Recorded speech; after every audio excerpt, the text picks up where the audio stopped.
কেমন আছো এভরিওয়ান? এখন আমি রেডি হচ্ছি, যাব করমংলাতে। আর অফিস থেকে এসি, টায়ার্ড আছি, তা একটা ক্যাজুয়াল লুক ক্রিয়েট করলাম। পিঙ্ক টি শার্ট, সঙ্গে একটু পার্ল সেট এনহ্যান্স করার জন্য, আর একটা ডেনিম। আর চলে গেলাম করমংলাতে। পিঙ্কি দি, দাদা ভাই, পারি আমাদের বাড়িতে এসছে। তো করমংলাতে আমরা চলে গেলাম সিজলার খেতে। তো সিজলার খেতে আমরা গেলাম আলদাসে।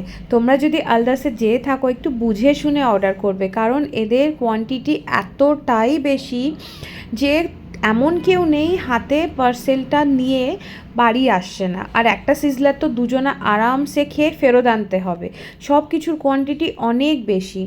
তো আমি একটা বিরিয়ানি এনেছিলাম, একা তো খাওয়া অসম্ভব, সব কিছু আমাদের বড় একটা পার্সেল হয়ে গেছে। তারপরে আমরা চলে আসলাম ইন্দানাগারে, ইন্দানাগর থিও বোমাতে। তো সেখানে এসে, এটা বাড়ির খুব ফেভারিট জায়গা, এখানে এসে ব্রাউনি অর্ডার করে খেলাম।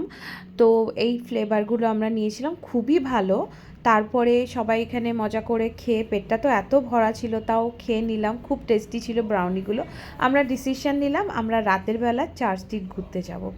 তো ওই জন্যে আমরা এখান থেকে খেয়ে আর বাড়ি যাইনি। এখানে সামনে থিও বোমার সামনে ফটোশ্যুট করলো, আমরা চার্চ স্ট্রিটে গিয়ে আইসক্রিম খেলাম।